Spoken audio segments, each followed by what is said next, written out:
Hi, Pat. Can you test your mic? Okay, can you hear me? I can hear you loud and clear. Thank you. Welcome.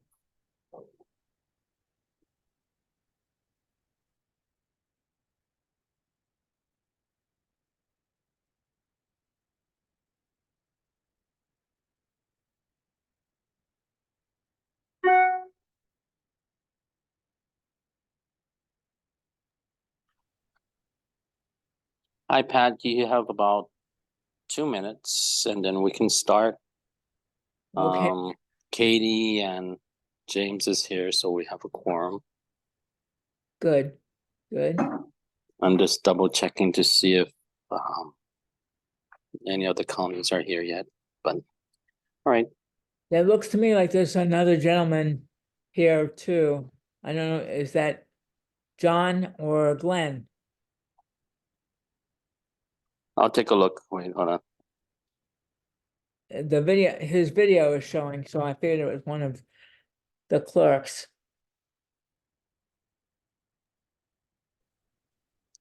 That's Glenn Takahashi from Okay, Sitting County.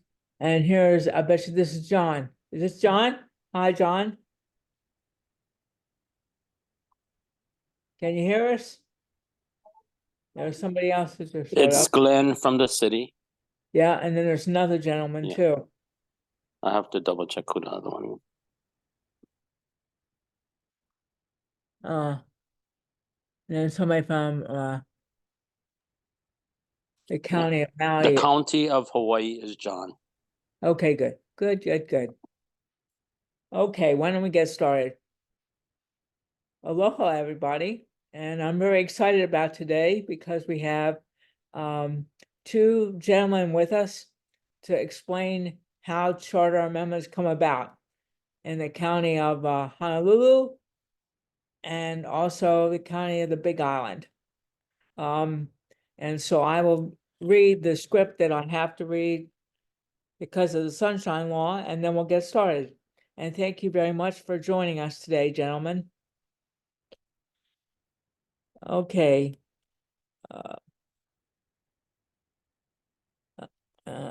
Let's see what we have here. What happened to my agenda? Oh, here we go.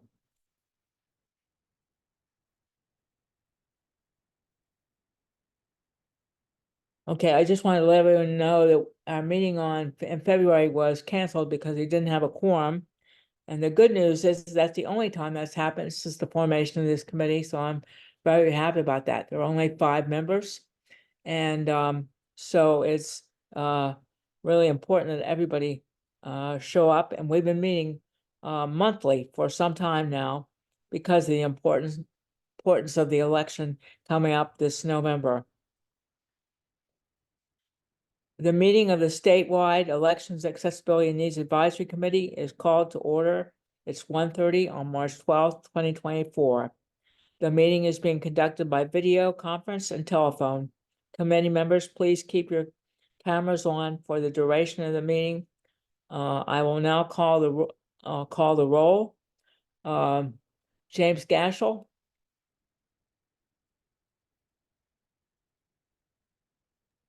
I know you're here. I'm here. Sorry. Oh, that's okay. Good. Katie Kime. Present. This is Pat Marcy. I'm here, and I don't think Armando or oh God, I'm blocking on her name. What's the lady's name? Cheryl. No, she's not. Yeah, Cheryl. Okay, Cheryl and Armando are not here, but we do have a quorum, so that's good news. Before we proceed with the agenda, I would like to note for the record that oh, I already did that. All right, pursuant to HRS 92-3.5, you're required to disclose if anyone is present with you for this meeting. Committee members, is anyone present with you for this meeting? In my case, the answer is no. Okay, Gashel here. I'm in the same location as Katie Kime, although we're on 2 different machines. Nobody else here that is listening into the meeting. There is another person in an adjacent room. And so if you hear another voice, that would be that other person. It is Virgil Stinnett, but he is not a participant in the meeting and is not attending to the meeting. Okay, thank you very much. Additionally, pursuant to HRS 92-3.7, we'll be meeting remotely using an interactive conference technology. As a reminder to the public, your microphones will be muted until you're called upon. Now, with regard to public testimony, it will be taken after each agenda item. If you'd like to testify, click raise hand under reactions on Zoom. If you're joining us by phone, press *9. When recognized, unmute your microphone, and for the record, state your first and last name and the items you will be testifying on. To ensure that we will have sufficient time to hear all testimony, each testifier will have 3 minutes to testify. Once your time has expired, you will be asked to conclude your remarks. As technical issues may arise, we will give each testifier a few moments to try and resolve any connection issues. However, if the issues cannot be resolved, we will be forced to move on to the next testifier. Okay, the first item on our agenda for today, and I want to get through these boilerplate ones quickly so we can get to the gentlemen that are giving us some of their time today. Approval of the minutes for January 12th, 2024. Gashel, I move that we approve the minutes. Okay, is there a second? Pat, I can second it. I was not present, but I trust on you and Jim and others having been Oh, present, but I will make the okay. second. And so, is there any discussion on this? And so let's have the vote. We're all for it, all 3 of us, right? Aye. Yeah. Yes. Okay, great. Moving right along. All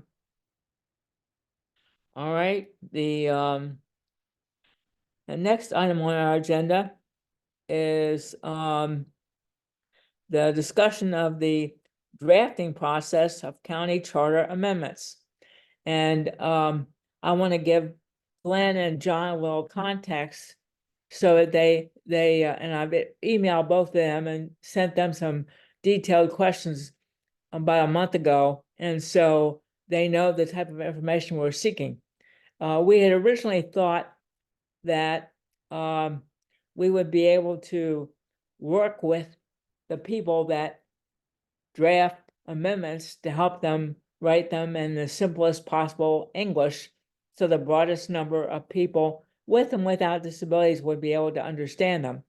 I personally have had a lot of experience in converting mostly federal legislative text into plain English for people so they have easier time understanding laws. But I now know, based on the very useful information you both shared with me, that the process is really handled by the councils, and they're treated kind of like law, or local provisions. And that, so the drafting is something that comes about dynamically in a committee meeting.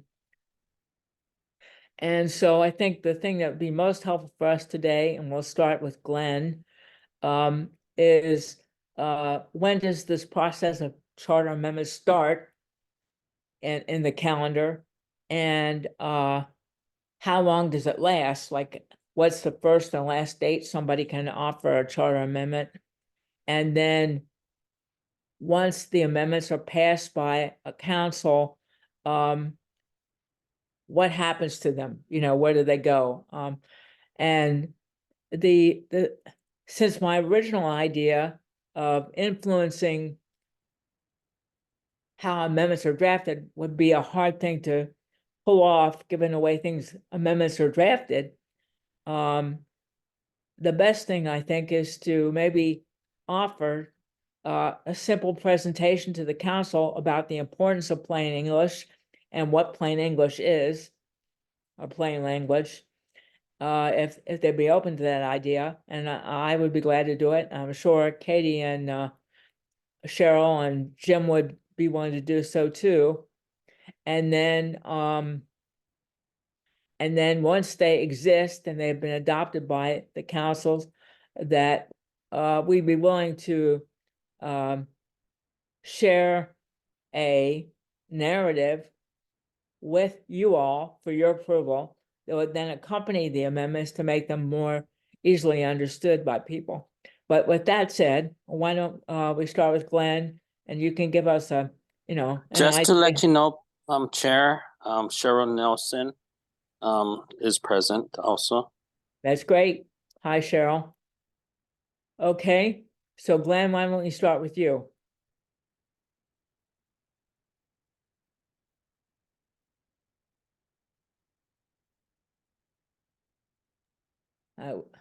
Glenn, can you hear Okay, me? there we are. Yeah, was not Okay, able to unmute myself. Hold on, we're earlier. just co-hosting Glenn.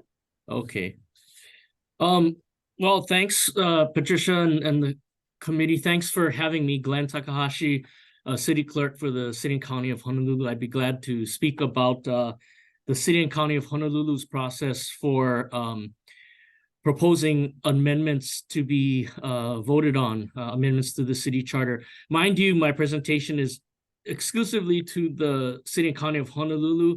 There may be different processes for other neighbor island counties, and know John will speak about Hawaii County later on, and it's certainly different, I think, for the as it relates to the state and their proposed amendments to the state constitution.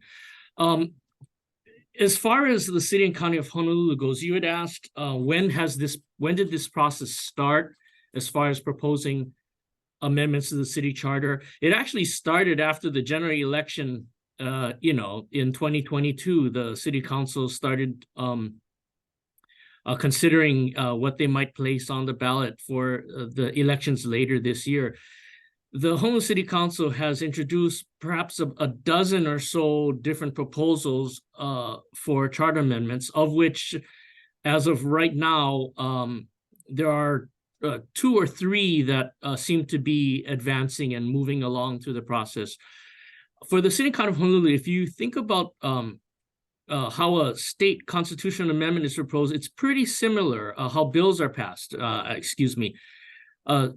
The proposed charter amendments are introduced via a council resolution, and they must pass 3 readings of the Honolulu City Council.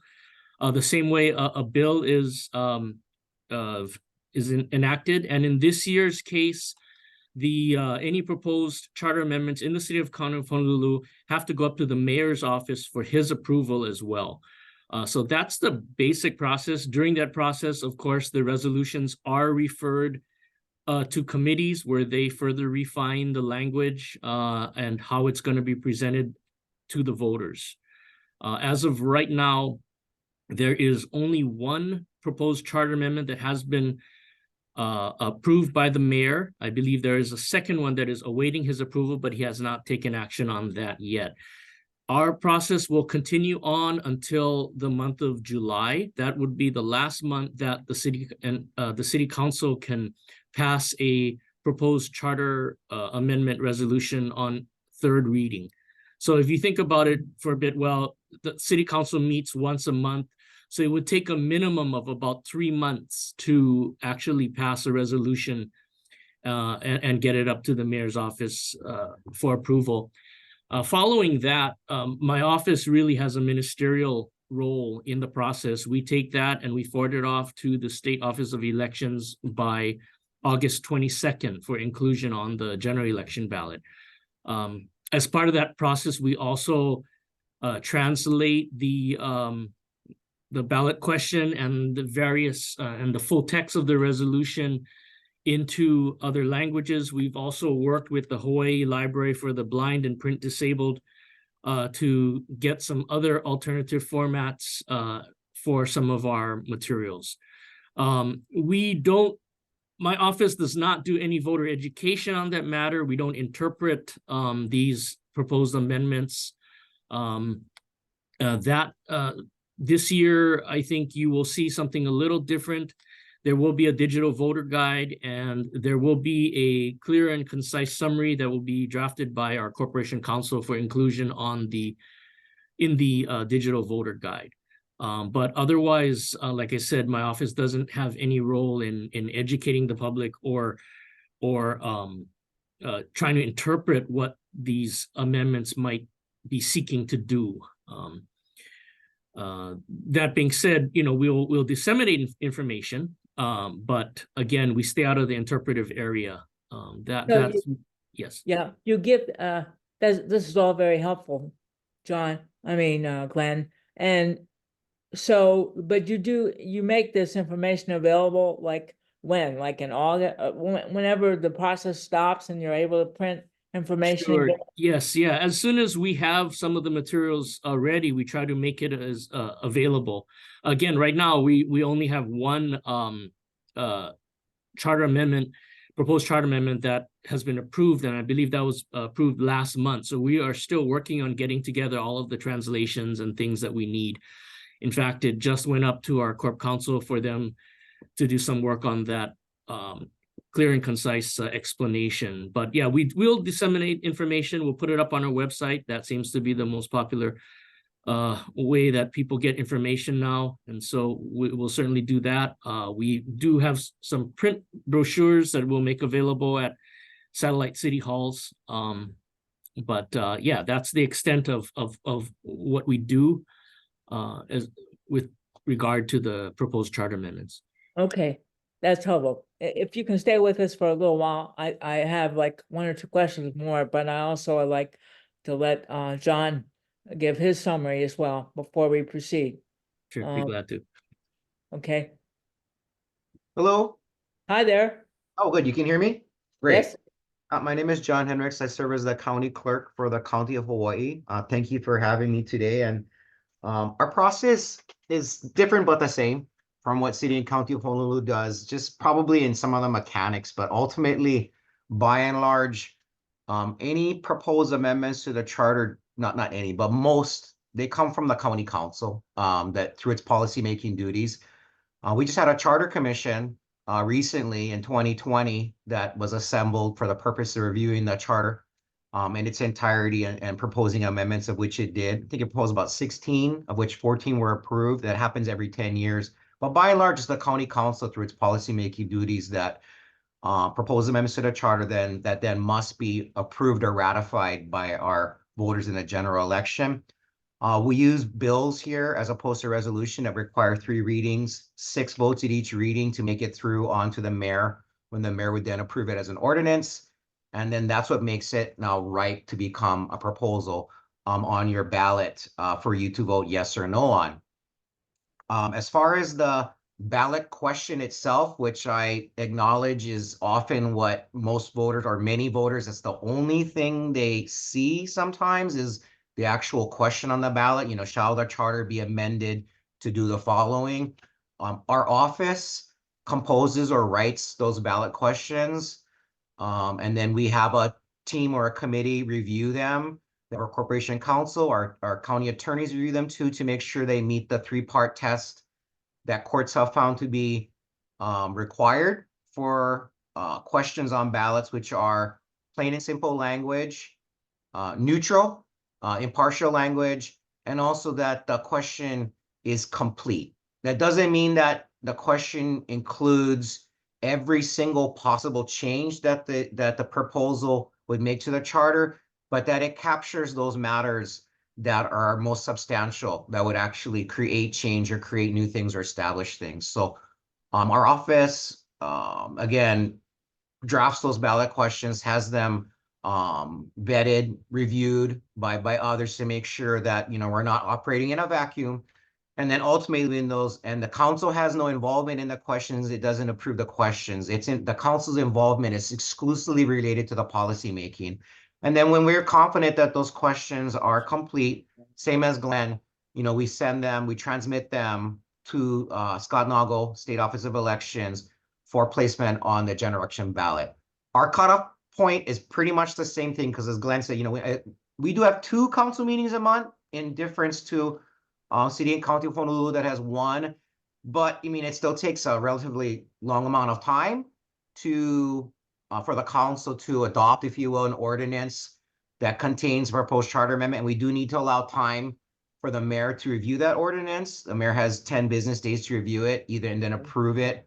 The mayor could technically reject or veto an ordinance with a charter amendment. I don't think that a mayor in Hawaii County has ever done that, but that's viable, which would then create an opportunity for the council then to override that veto. So there's more time involved in that. So we don't ever provide a finite date to the council saying, you need to get your charter amendments approved by this date, because there's just so many variables that could come into play that might affect that date. And we don't want to be responsible for providing a date that wouldn't be accurate. So we basically tell them like, hey, here's all the steps that are required. We send out a letter to our council at the beginning of each term saying, these are the steps that are lawfully required, and these are the timelines. And please factor in that certain variables could occur that might affect those timelines. So, you know, the season for charter amendments is, as Glenn said, it could technically start on the first day after the council is inaugurated. And for us, that's all council members are inaugurated on the same day, because we have 2-year terms with all council members coming back. And then up until about, again, June or July of the general election year for council members to propose. We currently have, sorry, go ahead. Where do the ideas come from? Like you said, you all draft them for the No. council based on what the charter committee tells you, right? Let me, I'm sorry, maybe I shouldn't have brought up the charter commission. It might have confused facts. The charter commission is per the charter itself, established based upon citizens are impaneled to review the charter and propose amendments that go on the ballot. The clerk's office does not develop any ideas policymaking wise unless it affects our office and we want to ask the council or charter commission to look at things that affect our office, but not. So by and large, we're talking about the county council. It's the same way that the council generates ideas to amend, you know, county laws. It comes from constituents. It comes from, you know, discussions with other county lawmakers at conferences. It comes from their own reading of the charter. It comes from their experiences dealing with the administration, the executive branch, you know, and everything that the charter provides provisions for. So essentially, the council comes up with ideas. Sometimes they share with a group where this idea came from, but oftentimes they don't. It's just essentially something they're putting forward that they're promoting and lobbying for and asking their fellow council members to support them on. So the clerk's office predominantly and very rarely would generate ideas for policymaking. What I was trying to explain is that once the proposal is official, we draft the ballot question. So what you actually see on your ballot is that simple one sentence, or hopefully simple one sentence question. The clerk's office generates that as far as for the county of Hawaii, which is different than the city and county of Honolulu. Right. So, Glenn, do you all draft the actual text that goes on the Honolulu ballot? Unlike the county of Hawaii, my office has no role in drafting a ballot question. The ballot question is drafted by the city council and is included within the resolution that they eventually adopt. So effectively, because that resolution goes through public hearings and approvals at various meetings, that input for how the questions are worded actually comes from the public. If the public doesn't like the way something is worded, they can comment on it while the resolution is going through the public hearing process. Oh, okay. I do have minor, like I said, ministerial type of or minor discretion to alter the ballot question a little bit to make it conform to some of the other questions for purposes of uniformity and whatnot, but I have no substantive role in drafting the questions. I guess I have a question for both of you, and John, you can answer first. What causes something to be a charter amendment versus just a regular old resolution or bill? Sure. Yeah. I mean, if you look at, so our county charter, much like city and county of Honolulu's, it's essentially what we call, I guess, you know, like we have a Hawaii state constitution. It's clearly officially called that. We often refer to our charters as our county constitutions because they are very, generally have broad policies in them. They create departments. Our charters talk about how council members, their terms of office, how they get elected, how they could be impeached. So these are your broadest structural parts of your county government, as opposed to your, your county codes that house your general and permanent laws. So your county charters, again, and that's one of the reasons why they require the people to vote on them, because they're voter, it's the voters' document. It's just, there's nothing in that county charter that has not been approved by a majority of voters at some point in a general election, as opposed to the other bills and laws that councils make, which are solely and exclusively the authority of the council and then the mayor to veto. So that is the biggest difference. And again, so our charter is 65 pages.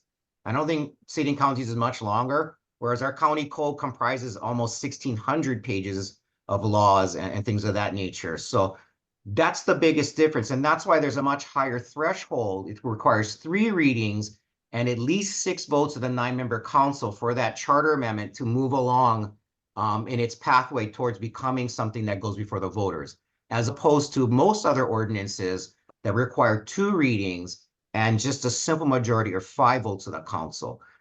Because it's intended that the charter is it's more of a burden, or you will, or more of a challenge, or requires more effort, work, and support for the charter to be changed or for something to be added to the charter. Okay, thank you. Okay, and Glenn? Yeah, very similar to what John mentioned. It is your governing constitution or governing documents. The Honolulu City Charter is the same way. And John brought up a good point.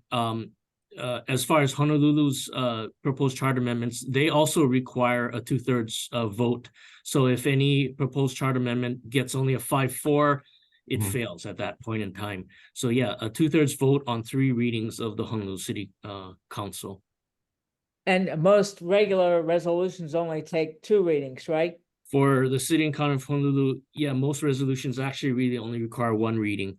Oh, So okay. that's the sole exception, I believe, are the proposed charter amendments.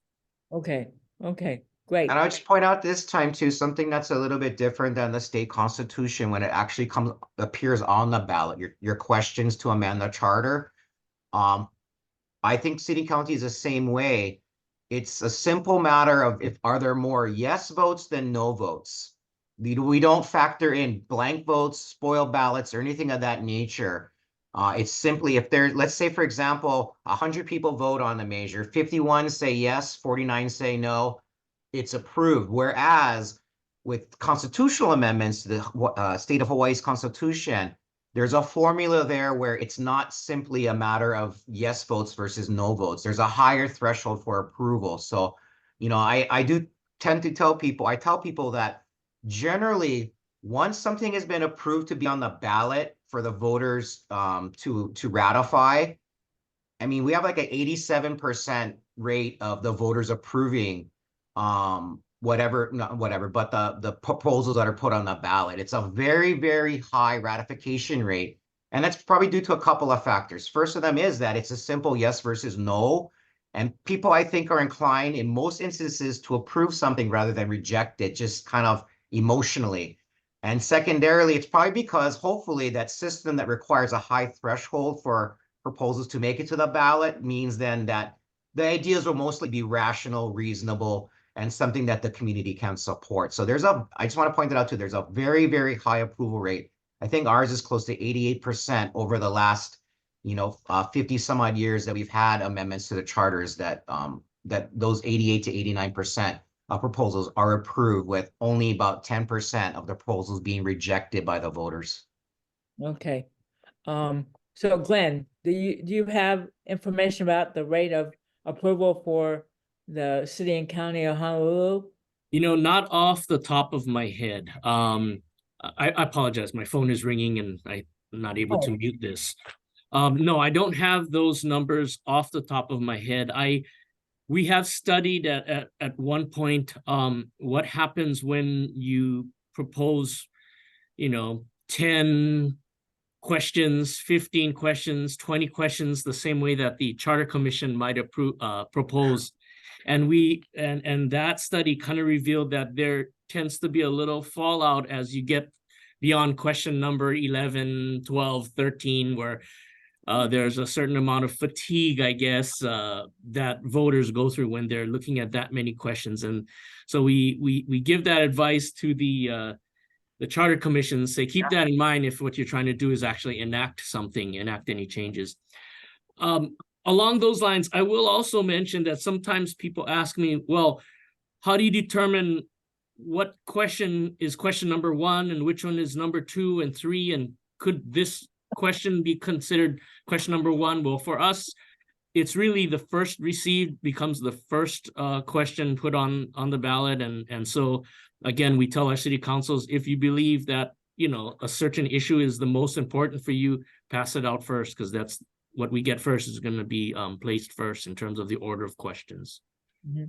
I can Okay. relay, same for us here, there's no discretion, it's whatever ordinance is takes effect first and is approved first, and we don't, that's the sequence that'll appear as proposals, as questions on the ballot as well. Yeah. Okay, James, do you have any questions for these gentlemen? I find this very interesting. Well, it is very interesting and appreciate the information.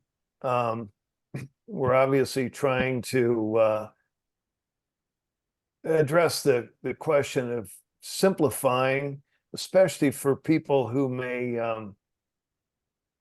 have a little more difficulty with complex language that is often used in the legalese in which these things are written. Now, it was mentioned that we'll have a digital voter information guide this year, and I think this is the first year of that. I had focused on the idea that there will be candidate information, but I guess from what was indicated that the ballot questions may also appear in the digital information guide. And does anybody know how those are being prepared? I assume it's not just the language of the ballot question, but it's an explanation, because also for the candidates, it's their presentation of their own merits. So can you speak to what's going to be in the digital voter information guide? I can jump in on that, and just basically, because Glenn touched upon that, you know, very accurately previously, and I'm glad he brought that up, because that is to confirm that this is the first year there will be a digital voter information guide, and it will do both things. It'll provide candidates opportunity to express themselves to the voters, and then every question, I mean, regionally, that'll appear on your ballot for charter amendments or state constitution, there will be an explanation of what that proposal would entail, would it take effect. And as Glenn said, it's the county attorneys that are statutorily assigned to perform that task of drafting that explanation. So county attorneys means we call them corporation counsel. So our corporation counsel, our county attorneys, so far we have, I think I said 2 that have been approved by the council. They're already looking at those 2 proposals and beginning that process, and they're required to provide their explanations to the state office elections on essentially the same day that we're required to provide the ballot questions to the state office of elections. I just want to be clear, those are 2 very separate tasks that are performed, even whether it's City and County of Honolulu or Hawaii County, by different entities. But yeah, each charter proposal will have its own explanation that will be drafted by county attorneys, and then will also be translated into different languages by the state office of elections. Okay. And okay, so but this has its origins in the statute that was passed, I think, a couple of years ago. Digital voter information guide was last year, I believe. Okay. Yeah. And they I know provided some funding. Yeah, right. And so, Madam Chair, one thing we may want to do is, in addition to talking to the State Office of Elections staff, is to look at maybe if there need to be some words put into that statute. Yeah. Yeah, if I may jump in a little bit. Yeah, it's one of those things where as this process starts, right, the resolutions that are introduced, at least in the city and county of Honolulu, are drafted by a legal drafting agency called our Office of Council Services. They serve our city council. So again, it's the legalese that you mentioned, drafted by attorneys at first, and once that process is concluded, the clear and concise information is again drafted by more attorneys in the Department of the Corporation Counsel. They are not known for being particularly, being able to simplify too well. In fact, I think perhaps they place a lot more emphasis on accuracy than simplicity, perhaps for good reason. And unfortunately, it's not one of those agencies that will take things out to the community and say, hey, what do you think about what we just drafted for you? So, what you get, what you see is what you get, the final product. I did, ask the state office, well, would they be putting on a word limitation on how long these, quote, clear and concise explanations could be, but apparently there is no word limit. So who knows? The explanations could be longer than the resolutions themselves. Could We be. don't know. This is the first time for all of us. So Okay, do you I'll ask an open question, either one of you can answer, but do you think the corporate counsel, when they get ready to draft the explanation, would be willing to share their drafts with people like us so we can make some suggestions at least? That's I I'm not certain. I yeah. can't answer for I them. couldn't speak for them, but I wanted to go back to something that. Go ahead. I spent 12 years of my life working for the House and the Senate and the Mhm. US Congress, and drafted probably around 15 to 20 bills that became law. So, and I know that Jim is a premier former lobbyist for the National Federation of Blind in DC. That's how we learned about each other and worked together in the past. So, we have, and I don't know about Katie may have experience as well as Cheryl, but the issue is we're not neophytes to this, and we're willing, it doesn't cost them anything Mhm. to share that with us. And I know it may be unorthodox, and we keep our mouth shut, we wouldn't tell anybody. But again, I want my personal goal in life is to make the public more civic minded. And that process requires them understanding what they read. So that's my motivation for making this open-ended offer to you guys. Yeah. At least let them know that we exist. And Yeah, Madam Do that. Now, Chair. I just want to say two things real quick. They're, being the first time they're doing this, they're going to figure it out too along the way. And it might not be the same way they do it 2 years from now. They'll learn and grow. And I'll definitely reach out to them and do that. Our office will probably stay out of that part of it to make sure that it's done in the way that the statute, intended, which is it's their kuleana, and, it needs to come from them. That doesn't mean they can't seek outside help, but probably not from us. But I just want to go back to something that James said earlier, and that you've also been talking about, Pat, how important it is that the language be understandable to, the average voter. That's something that when we're drafting the ballot questions, not the explanations, because we've never done that. As Glenn said, our office has never offered an explanation of what a proposal would do or is intended to do or how it's intended to benefit the community. But when we're looking at the actual ballot questions, we put a lot of emphasis on simplicity to make sure, because, I believe, and I've talked to voters, like I said, a lot of times the ballot question is the only thing they see when they're voting yes or no. They don't see the full text of the proposed amendment. They don't see pros and cons for the League of Women Voters or other groups like yourself. So we take that into mind, knowing that that's all they see. But we also have to balance that with making sure that the question would withstand legal scrutiny. So that's, the balancing point of there, trying to be as simple and clear with words that are, if there's a synonym and it's less, it's more commonly used in vernacular, we'll try to use it to make sure that people don't become confused, or more importantly, they don't become intimidated by language on the ballot. That's never our goal. Our goal is to create engagement.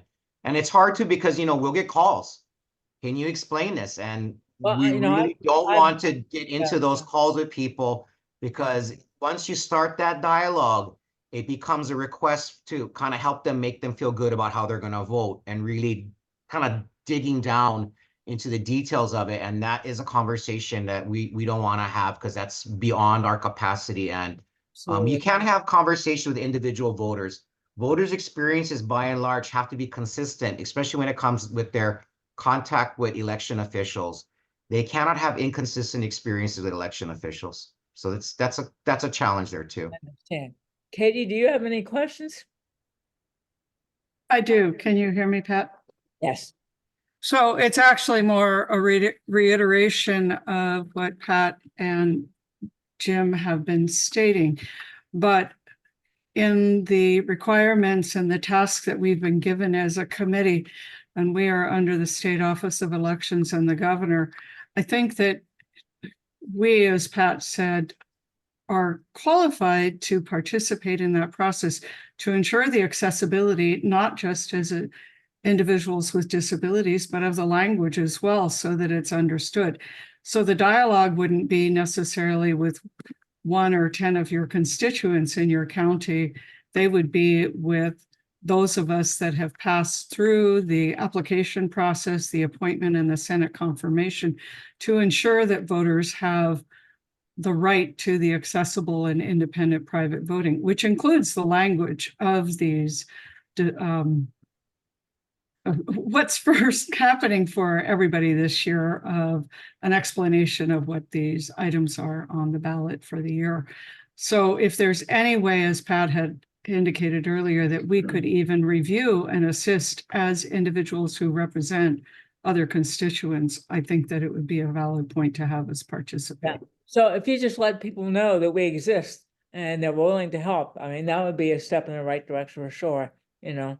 Because I Thank- really think that's part of our job. Accessibility is an all-inclusive. It's not just disability, it's also comprehension, which for some disabilities is really critical for some of the language. Absolutely. Can you hear Cheryl, me? Duly noted. Cheryl, do you have any questions? Yeah, can you hear me? Yes? Okay. I'm afraid to touch anything because I don't want to screw up the camera and stuff. Anyway, I'm just going to respectfully agree with both Katie and with the committee, because I think it's really important that as governor appointees, as the committee, that we have some input to, as Katie said, it's an inclusive process. I mean, with all respect for everybody, you know, it's been a long time that we've been working on access, and we just want to make sure that it continues to be progressive and works for a lot of people, more than just a small group of people with disabilities, or that people think they're doing it correctly and it's not quite there yet. So I respect that we would like to have input if possible, and that people know about who the committee is, and that all of us, between the 4 of us that are here, a lot of us, we all have experience writing and reviewing legislation, and on a local and national level. Thank you.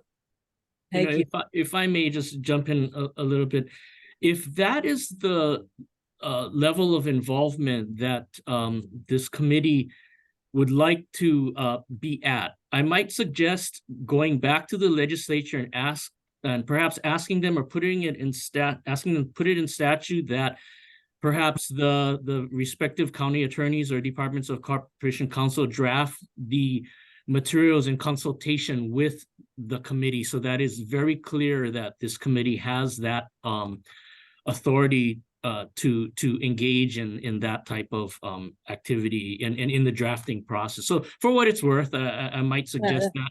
But what I would like to ask, because this is the accessibility area that I think we as election officials need help in, is what are the forms of the materials that you would like to see, and where should we put them, and that's the kind of stuff that I think we as election officials would definitely benefit from in terms of guidance. Like I mentioned, we've worked with the library for the blind and print disabled, but there might be other places that provide those types of materials or can offer us assistance, whether it be alternative recorded type of audio. Or so if you have any suggestions on places we need to go, we'll take that all that information great. from you. Well, one of the things we want to work on is getting, information out about the election in as many places and as many formats as we can.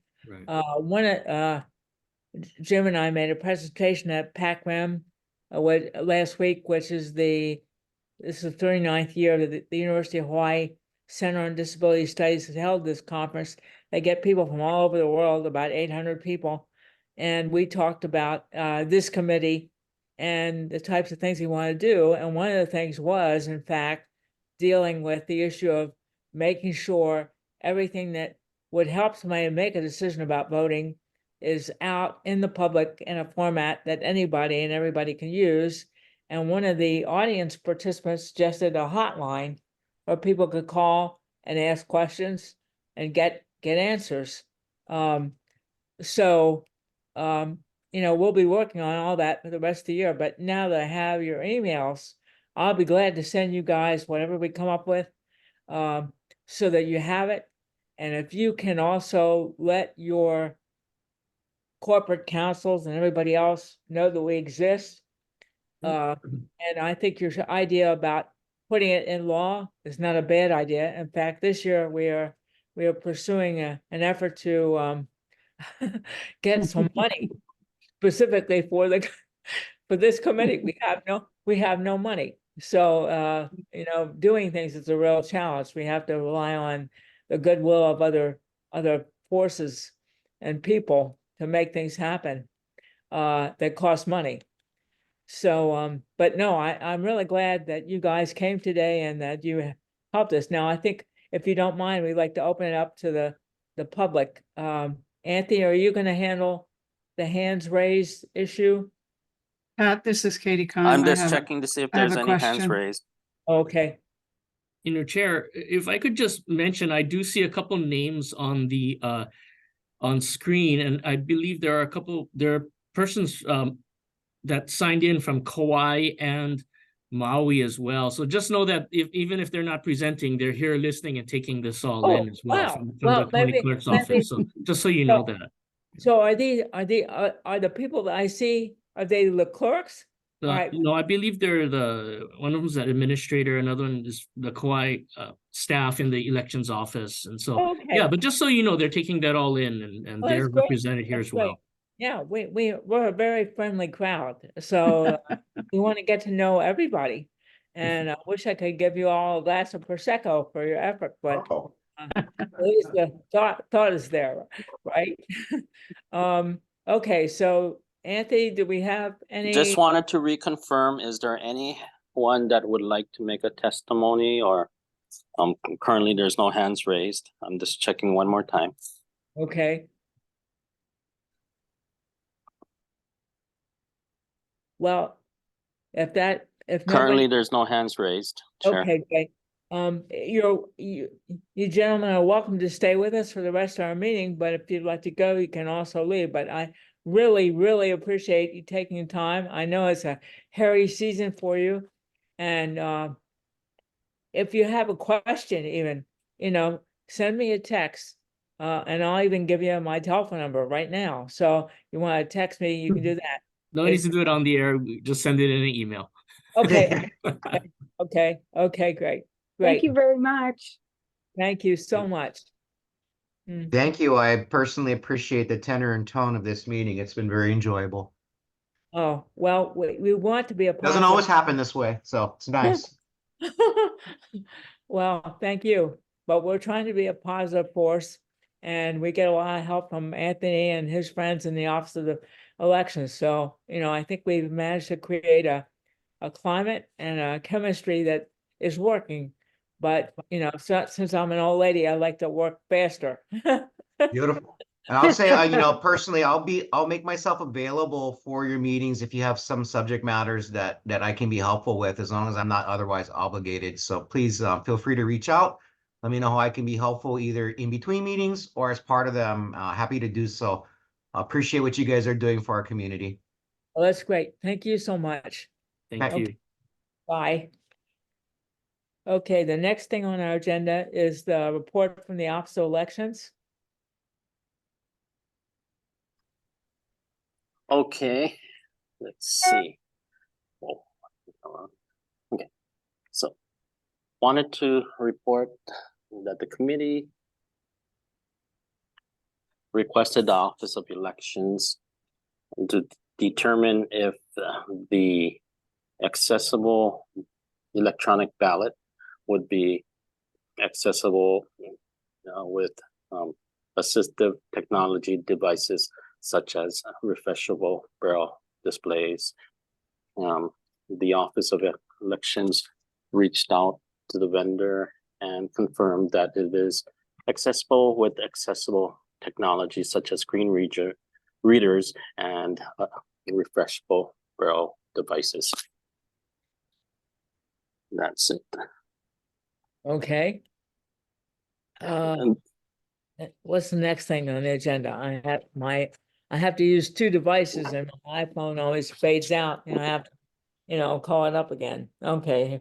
Let me see here. What's next? discussion on the previous relating to accessible electronic ballot, which Right. was talked about at the last Right. How election report. are they all finished with all their stuff or are they still working on it? Okay, so to reconfirm the question. So in our previous report, it was reported that Enhanced Voting is working on the accessible vote by mail ballot delivery system. In addition, the demonstration ballot will be placed on the Office of Elections voter assistance section. That particular section has been updated to include the accessible remote ballot delivery demonstration with the login information. That demonstration ballot was also shared with the Election Accessibility Committee, and additional updates will be provided as it becomes available. Okay. Any questions from the committee? Jim? Yeah, Gashel here. So, is this, what you've just reported, is this a new demonstration that we haven't seen yet? I recall at a meeting back at the end of 2023, we had a presentation from Advanced Voting, and there were developments yet to come, and a demonstration yet to be developed. Is this in response to that? Is this a new demonstration? So one of the things that you asked for is the demonstration ballot, which we sent you folks via email, the link and the demonstration login information, and that demonstration is on the Office of Elections website. So basically, an individual can go to the voters requiring assistance section, and then where it says accessible ballot, electronic ballot, there's a link, and that link will take you to the enhanced ballot demonstration portal. With that, there is the login information, password and birth date that you would need to log in with. That on the website, it does have that information, and that's a demonstration information. I can resend you that link later on today, and you folks can also try it out again. Yeah, I very much appreciate that. Obviously, Yes. I missed it. I missed it. That Yeah. was sent. No, I appreciate that it was, Anthony. I just completely missed it. Okay. And apparently there's login information. Is that the same login information for each person, or is it different? So in unique to this the case, individual? yeah, so in this case, the demonstration is a demonstration login information. So it has the demo login information along with the birth date and the password. Yeah, it's used for voter education Yeah. and Okay, outreach. well, we'll see it. We'll see it when you send it out, but this Yes. is good information. Thank you. You're welcome. Thank you, Anthony. Katie, do you have a question? I do not. Thank you, Pat. Okay, Cheryl? I do not, thank you. Okay. Okay, now the next item is an update on HB 1976. Jim, you're more on top of this than anybody I know, so why don't you tell Yeah. what's going on? Okay, thank you very much. We have HB 1976 is a bill that this committee put together and offered to have introduced in the legislature. Senator Joy San Buenaventura did introduce that. She's chair of the Health and Human Services Committee in the Senate. There's a House version as well, but I'm sorry, there's a Senate version as well. We've had a hearing in both the House and the Senate. In fact, two hearings in the House, the one before the Substantive Committee and the one before the Finance Committee. That's on HB 1976, and it passed both committees and passed the House last week and is now pending a hearing before a joint committee. This is Health and Human Services and Judiciary. And we'll request that hearing. As a matter of fact, I'm seeing Senator Rhodes tomorrow morning, so I'll be talking to him about it personally, but we'll see if we can get that hearing scheduled in the next. It has to be heard by March 21, and that's its drop dead. That's called the second lateral. And if it doesn't get heard by then, it won't pass, but I think it will be heard. Then its next stop will be the Senate Ways and Means Committee. And after a while, they'll start to talk about money, but that won't happen until April or so. So far, we've had a very good reception on this bill, and I have every expectation that it will pass. That's great. That's great. Thank you so much for the update and for your vigilant attention to where things are. He always lets me know like at least 36 hours before I have to write something. So I guess I should be thankful, right? It should be a Saturday. Hi, Pat. Well, let me wanted- just say your testimony has been excellent. And Okay. at the last committee, I got up and said, I just want to associate myself with our chairman's testimony, and thank you very much. Hi, Okay, Pat. This is Anthony. Before just wanted to, just don't forget to check if there's any other testifiers in regards to this sections. Okay. Are there anyone who would like to make a comment or testify about HB 1976 in its current form? Basically, it calls for $10,000. I almost said 10 million, $10,000 for our committee, so we can pay to get some things done. So I can't see whether any hands up, Anthony. Currently, there are no hands raised. Okay, okay. So we'll go on to the next item, and that is mailing of accessibility related information before or with the ballot.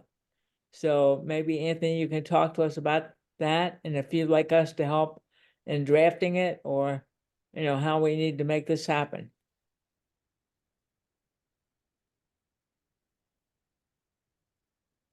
Anthony? He left town. Hi, this is Anthony. Uh-huh. I know this topic was added by the committee. Can you elaborate in terms of what you folks were hoping, or what you folks wanted, or a So, discussion on? Gashel. Yeah, go ahead, Jim. So, Anthony, currently, there's really no broad dissemination of any kind of information to the, hundreds of thousands of voters, other than we get our ballot and we get a postcard to make sure that we are still at the same place. I guess those are the major communications. Maybe the postcards come from the counties, I'm not sure, but anyway, we get our ballots. But there's and these digital guides, well, that of course is going to rely on people going to a website to look at information. The thought is that there ought to be some broad dissemination about there are various accessible options to vote.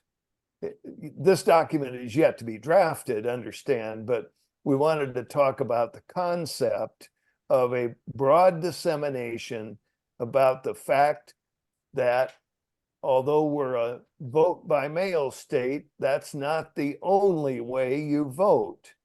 And there are various accessible options. One is you go to a voter service center and use the machines there. One is you can have an assistant of your own choosing. One is you can get an electronic ballot and return it. Those are at least three.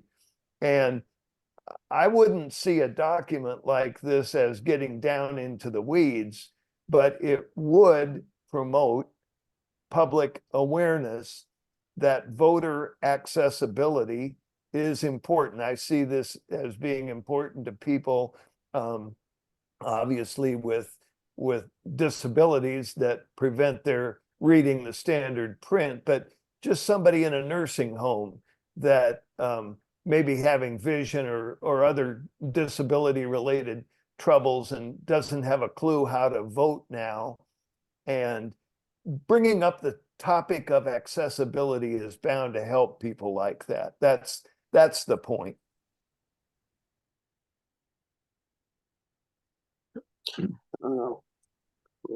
So It could be a little card, Uh, it could be a yeah. postcard size thing, you know? mhm. I mean, it's not like we're talking about pages and pages. And, or even if we could pull up a hotline where, frequently answered questions could be answered. That could be on the list too. So in terms of the ballot packet, I do know the ballot packet that is driven by legislation as what's the content of the ballot packet consists. So that however, we, in terms of our voter education and outreach, we do provide messaging and content. So we definitely can share with you folks, or if you have other places that we might consider sharing election information and accessibility to people with disabilities, you know, that have displays or places, you can let us know as well, and we definitely will. But yeah, I think what Jim So was for like some information that would go with the ballot itself, so it's right there, you know? again, this, you know, from what Anthony is saying, and we may have to take another look at that. I did kind of anticipate that there may have to be some legislation on that if the voter packet is so defined that nothing else could be inserted into it, then maybe it's a law change. Now, I understand that then you've distinguished between that, the voter packet, and voter education materials. Is there any circumstance where you have broad dissemination by mail, let's say, of voter education materials?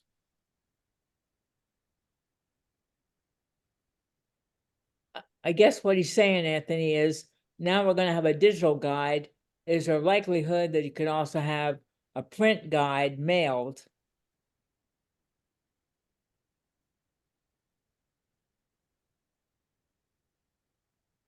I think the legislature has. The yeah, Go digital, ahead. Yeah, the go ahead. voter guide did definitely get passed by the legislature, and that one did not, the legislation did not have funding for printed voter guide.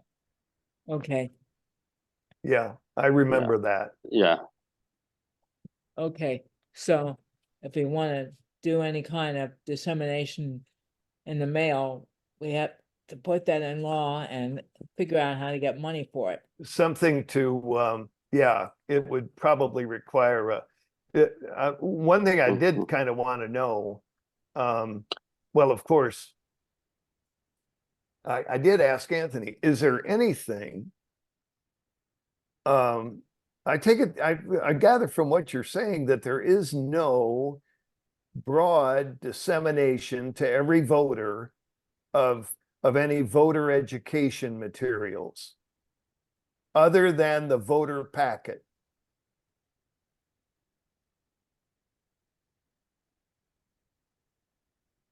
We don't do like mass mailing to the broad community, but we look into it. We do have utilized the social media. We do also utilize, we do have messaging that does go out. We do have an Office of Elections newsletter that continues to grow, and that's another avenue that we utilize. That's a newsletter that comes out every month, and it's actually each month has different topics. And one of the things that's good about that one is that community groups, associations, and can definitely use that to get placed in their newsletter, to get placed to their community groups, which definitely has been shared by many different groups statewide. So that's another Okay, thing that we definitely do No, utilize. that's very good. Do you have any idea how large that list is? I'm not sure of how large it is, but it continues to grow. But there's a good aspect to it, that a lot of it does go out to different organizations and agencies, and those organizations and agencies themselves or do have their network as well. And if you folks want to be added to the newsletter list, we definitely can add anyone. You can go to elections, send an email, elections@hawaii.gov, and definitely we can add you guys to the newsletter list as well. Sure. That's- Pat, has there ever been an issue devoted to accessibility needs? Yes, last year there was an issue that was dedicated, and this year there is an upcoming issue that will be dedicated to election accessibility as well. And has that been written yet?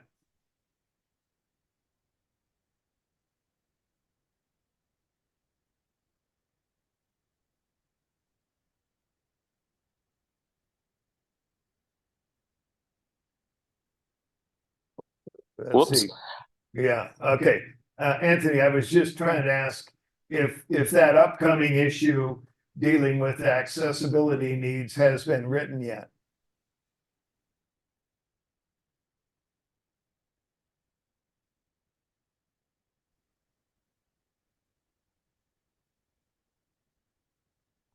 What happened to Ann? A draft in regards to that has been written, and we can share it. And if you have any suggestions, we can consider it.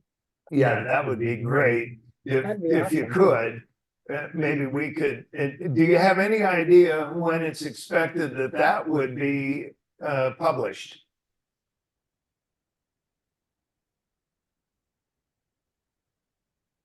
I will check on the timeline in regards to that one. So from this meeting, if our expectation is that we could get a draft and the expected publication date. That is correct. Thank you. Katie This is- Kime, I have a question. Okay, Katie. Anthony, you keep referring to messaging as one of the platforms that you're using for this newsletter and other communication. What do you mean by messaging, and how do people get signed up for that? So when we go to different outreaches, we sign up people to get signed up for the newsletters. In addition, on the website, if people would like to subscribe to the email newsletter listing, they can go about doing that as well. So it's a continued process that in our outreach, in our education, as well as on our website, voters groups can continuously get signed up, and it continuously grows. So when you refer to messaging, are you talking about a text message or an email of the newsletter and other So- outreach? Okay, so the newsletter is electronically emailed, so that's why, again, you folks can provide us your email address, and it would be added to the Office of Elections newsletter list. I think everybody would like a copy of it, so why don't you just, you have our email, so just add us to the list. All right. Okay? Yeah, that sounds great. This is That was good. Cheryl. Can I Thanks. ask a question? But Yeah. I'm still confused, Anthony. You talk about messaging as if it's a different format from social media, and the newsletter is messaging text, or is it something else?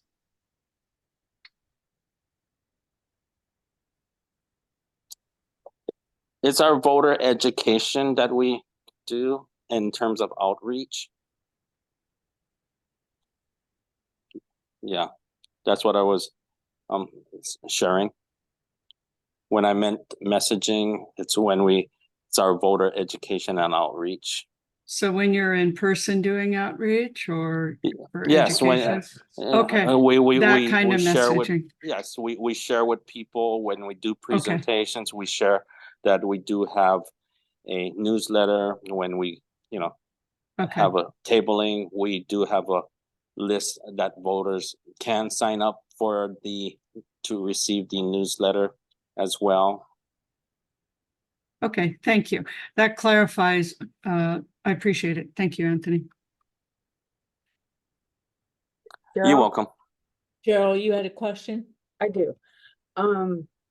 Thank you, Anthony, for the information. And I do have a question, since a lot of people, as we know, there are a lot of people that have electronic access, and there are a lot of people that don't have electronic access. So I don't want to miss groups of people that don't have access to electronic information. And one of the things I thought of, and of course, it may not be possible, but is there a way to do public service announcements on TV, radio, etc., that have both voice and of course, now with smart TVs, a lot of people can turn their captioning on.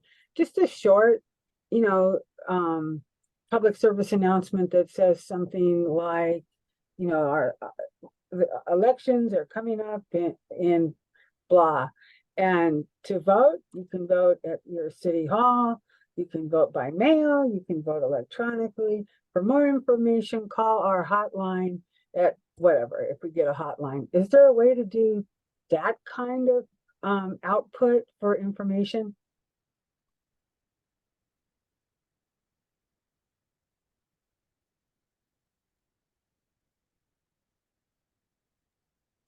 We do have a media campaign that rolls out, and that does have that type of information in regards to information on voter services. And if they have information or questions, how to contact the Office of Elections. So that does also come out.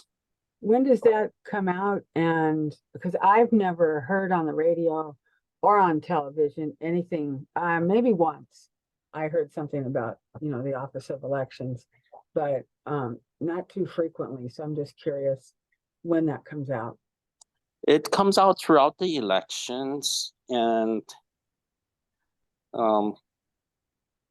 yeah, and usually it starts with different important voter deadlines or dates. So it includes registration in case as part of outreach education? Yes, yes, Okay, yes, yes. so it's Yeah, pre-registration time yeah, deadlines. yeah. Okay.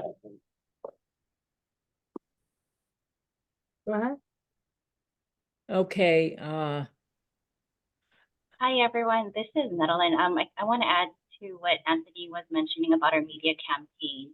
To give you an overview of what we're looking at this election for 2024, we're going to roll out the campaign starting in June. It's going to focus on voter registration.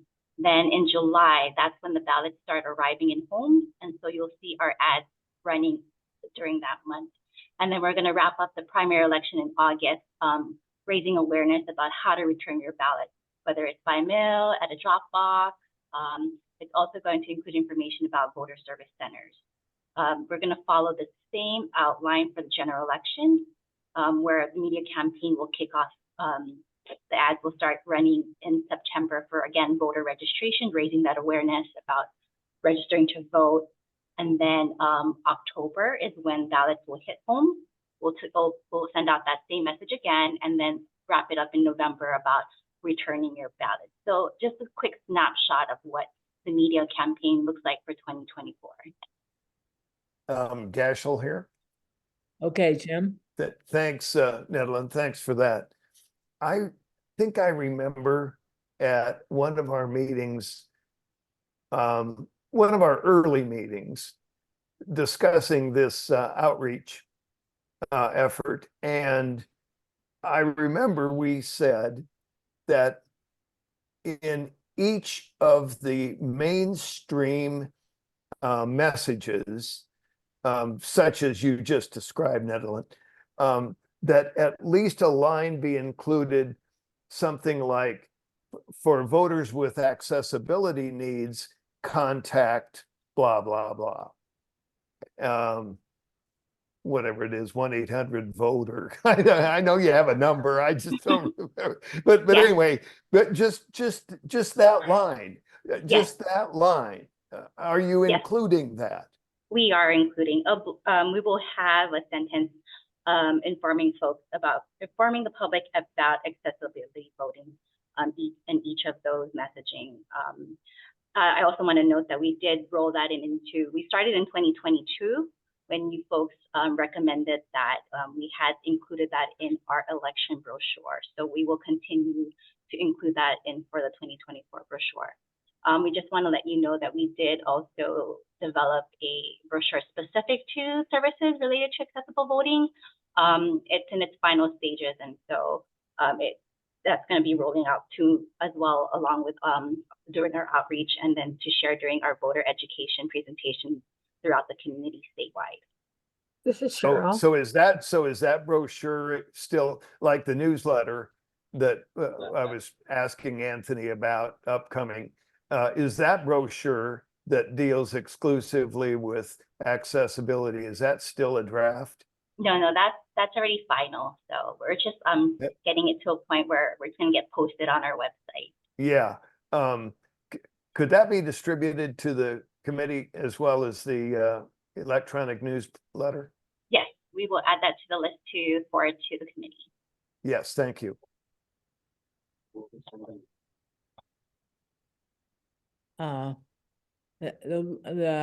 Do we have any public comments at this point on what we talked about so far?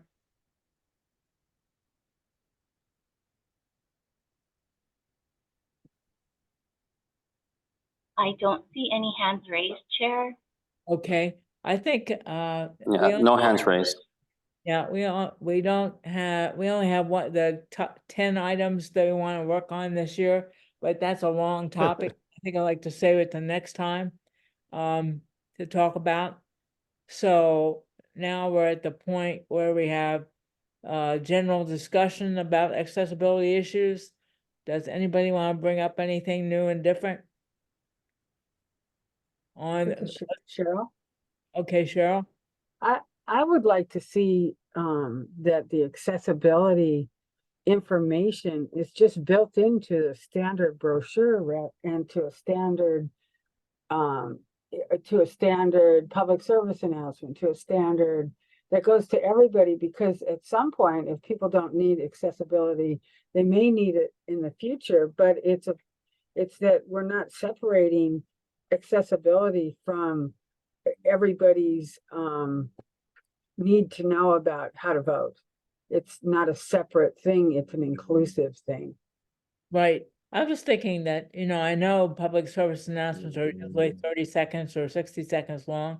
What I'm thinking is we ought to come up with some kind of I don't want to say a tagline, but some kind of accessibility phrase that could be on either printed on the screen if it's a video message, or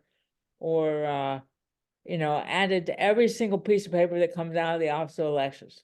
Like if you have accessibility issues, like Jim said, contact X. Yeah, I do want him to say some words too. Okay, no, Yeah. I know.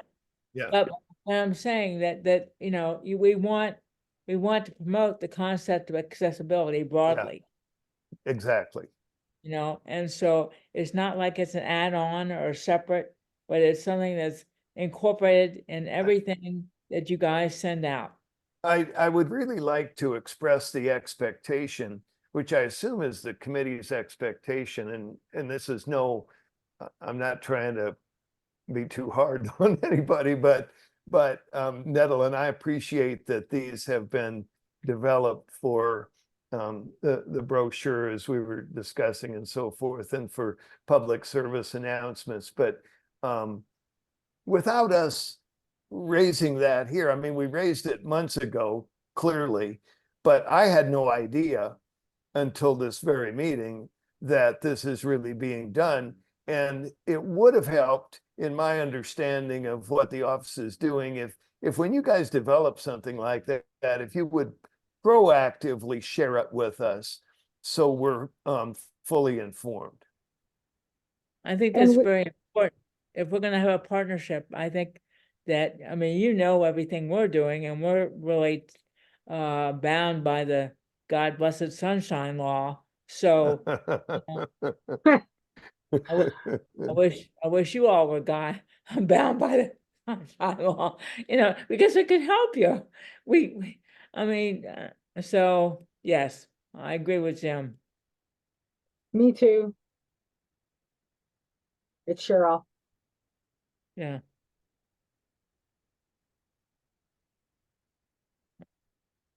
So, Thank you. Yes, moving forward, we will share all our plans regarding voter outreach and voter education with the committee, so that you will be able to review it and be able to provide us with suggestions on how to expand our reach within the community statewide. Thank you. thank you. Thank you. Thank you.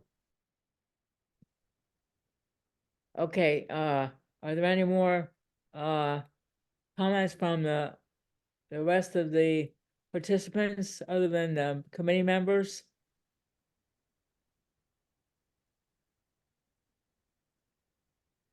No hands raised.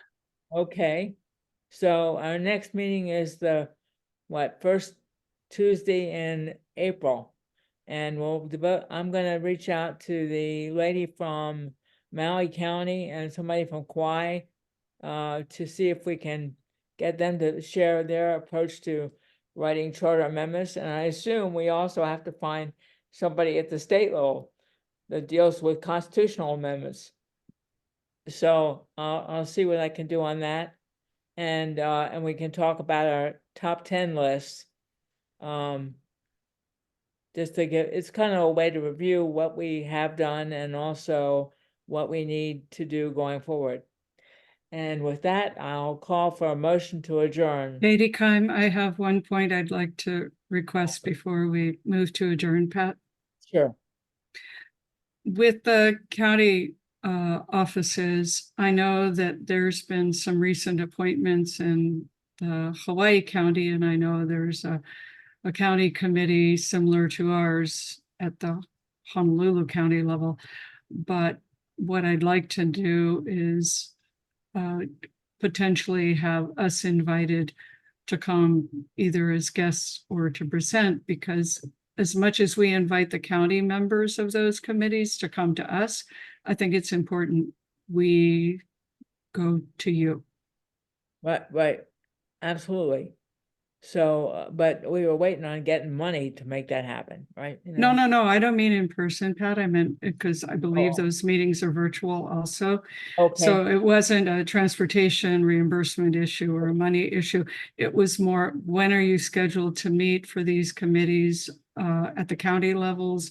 So that if it is virtual, a representative from this could come and at least listen in and possibly present on what we're doing statewide. Because I know we've often had a committee member from Honolulu. I know there was one from Hawaii today. He was popped in.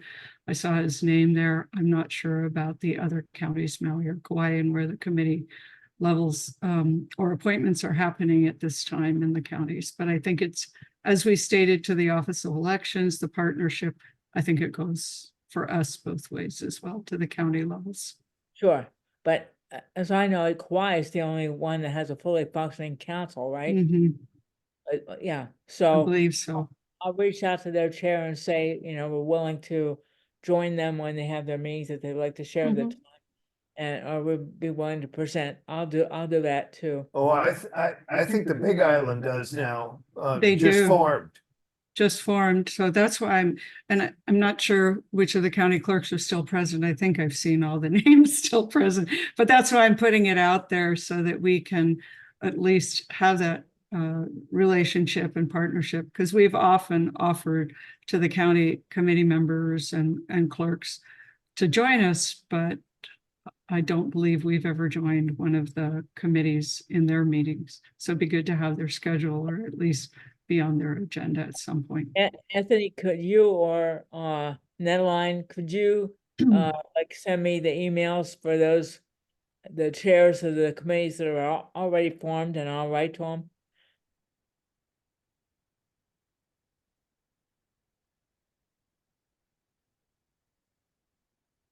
Hello? Sorry, Chair, we're having technical difficulties on our end. Yes, we will reach out Okay. to each county to find out if we can get an email contact information for the chair. That would save me some time. That would be great. since Thank we you don't- very much. Yeah, This sure is thing. Cheryl. I move to adjourn. Yeah, well- Second, Katie Kine. Okay, great. All right. I don't think we need discussion about adjournment. And so, God Thank bless you, you. everybody. Thank you, everybody. Yeah, Thank you. long one today. Yeah. It'll get longer A and good longer. one, but a long one. Yeah, Thank we you, get- Pat. Thank you. Yeah. Thank you. Thank you, everybody.